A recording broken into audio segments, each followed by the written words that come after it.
ओम पूर्णमदः पूर्णमिदं पूर्णात् पूर्णमुदच्यते पूर्णस्य पूर्णमादाय पूर्णमेवावशिष्यते। ओम शांति शांति शांति। ओम सुषुप्त स्थानः, सुषुप्ति के विषय में कहा गया है। म अक्षर से जोड़कर इसका भाव प्रस्तुत है। कहा गया है कि सबको माप लेता है। माप लेने से तात्पर्य क्या है? जब कोई भी सामान लेने जाते हैं, विशेष रूप से दालें इत्यादि या दूध इत्यादि, तो उन्हें मापने का एक उपकरण होता है। 1 किलो दूध, 1 किलो का माप होता है।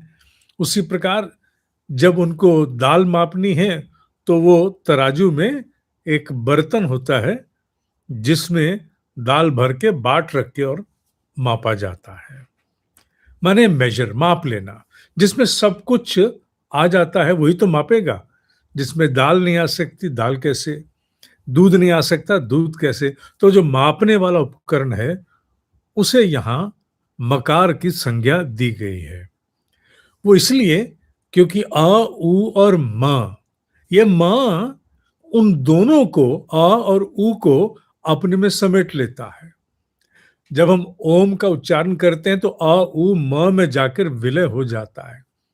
अंतिम अक्षर के रूप में भी म, और म से ही पर अगले अक्षर की उत्पत्ति है। तो म सबको माप लेता है। यह केवल इस दृष्टि से नहीं है जो अक्षरों के उच्चारण की दृष्टि से, अपितु ये दृष्टि भी है कि सुषुप्ति की अवस्था में जागृत और स्वप्न, जिसमें वो 19 मुख बड़े सक्रिय थे, वो सारे के सारे सिमट जाते हैं। कोई बोध नहीं रहता कि मैं कहाँ हूं। शुद्ध चैतन्य की अति निकटता होती है। तो इसलिए भी कि जागृत और स्वप्न दोनों अवस्थाएं उसमें माप ली जाती हैं, विलय हो जाती हैं, उसमें खो जाती हैं। तो उस प्राज्ञ की अवस्था को एक बहुत बड़ा महत्व दिया गया और ये कहा गया कि जो इसके गहरे मर्म को जान जाता है, संपूर्ण रहस्य उसके सामने खुल जाते हैं। सब कुछ जान लेता है। उसके बाद कुछ जानने योग्य उसके लिए बचता शेष नहीं है। लगभग प्रकृति के सारे रहस्य उसके सामने अपना आपा खोल देते हैं। हालांकि उसके बाद भी अवस्था है जो उससे भी ऊपर, उससे भी परे है, पर अभी तक की अवस्थाओं में जिसमें स्थूल और सूक्ष्म में व्यवहार होता है, जागृत और स्वप्न, वो दोनों अवस्थाओं का संपूर्ण ज्ञान ऐसे व्यक्ति को, ऐसे साधक को, ऐसे जीव को हो जाता है। मंत्र तो अपने आप में कहता ही है, सुषुप्त स्थान प्राज्ञ मकार तृतीय मात्रा मिते अपीते व मिनोति ह वै वा इदम सर्वम अपीते ही च भवति यह एवं वेद। वेद अर्थात जो है इसे जान गया, उसे यहाँ वेद के रूप में संबोधित किया। मात्रा से संबोधित आप भी पढ़ लीजिए साथ साथ। मात्रा से संबोधित और प्राज्ञ नाम वाली तीसरी सुषुप्ति की अवस्था है, यह सभी को माप लेती है, अर्थात सभी कुछ इसी में ही समाहित हो जाता है और यह जान लेने वाला समूचे घटना क्रमों का रहस्य जान लेता है, पूर्णता की ओर अग्रसर होता है। ये तो एक दर्शन का भाव हो गया। अब इसके साथ साधना का भाव भी जोड़ना आवश्यक है। मां अक्षर की साधना सामान्यतः उन गृहस्थ को हम करने का सुझाव नहीं देते जिनके ऊपर अभी दायित्व तो बहुत है, जिनके अभी बच्चे छोटे हैं, उनकी पढ़ाई लिखाई, उनके भविष्य के लिए उनको अपने आप को जुटाना है, ऑफिस जाना है, दुकान पर जाना है, काम करना है। ऐसे व्यक्तियों को मां की साधना से थोड़ा सा पीछे रखा जाता है। अंग्रेजी का शब्द ना डिस्करेज, हाँ, डिस्करेज किया जाता है। क्यों?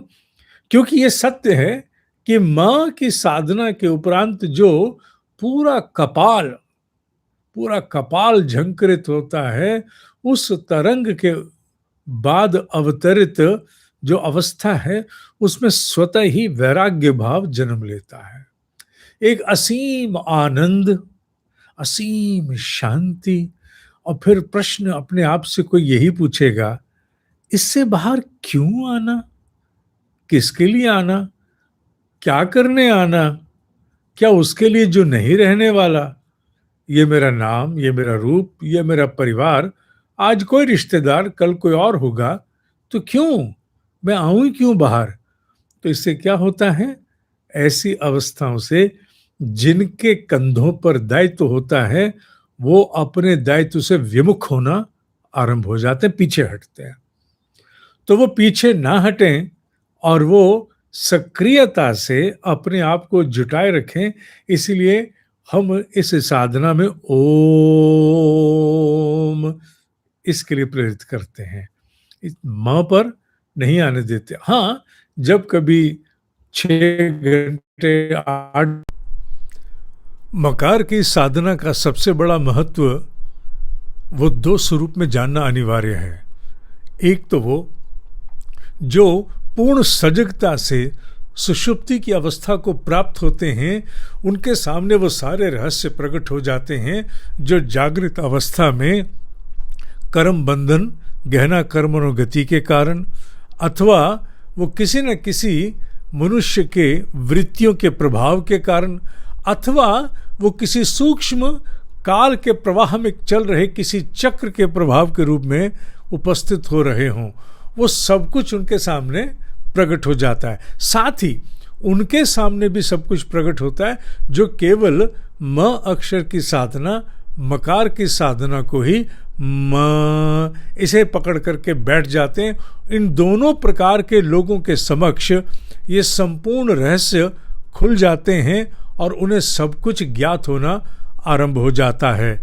न केवल वो जो स्थूल में सामने हो रहा उसके कारण, अपितु जो सूक्ष्म में हो रहा वह भी और उसके कारण भी, क्योंकि अंतोद्गत्वा सारी उत्पत्ति तो सुषुप्ति से है ना, उस अनमैनिफेस्ट से सारी उत्पत्ति है। इसलिए इस सुषुप्ति की पूर्ण सजगता से साधना करने वाला और मकार की साधना करने वाला, दोनों ही प्रकार के साधकों को पूर्णता का बोध हो जाता है। इसी भाव को यहाँ विशेष रूप से संबोधित किया गया है, जिसे आप देख सकते हैं कि यह सभी को माप लेती है, अर्थात सभी कुछ इसी में समाहित हो जाता है और यह जान लेने वाला समूचे घटनाक्रमों का रहस्य जान लेता है, पूर्णता की ओर अग्रसर हो जाता है, उसे पूर्णता का ज्ञान हो जाता, क्योंकि स्रोत जागृत और स्वप्न का या स्वप्न और जागृत का सुषुप्ति है, द सीनियर मोस्ट।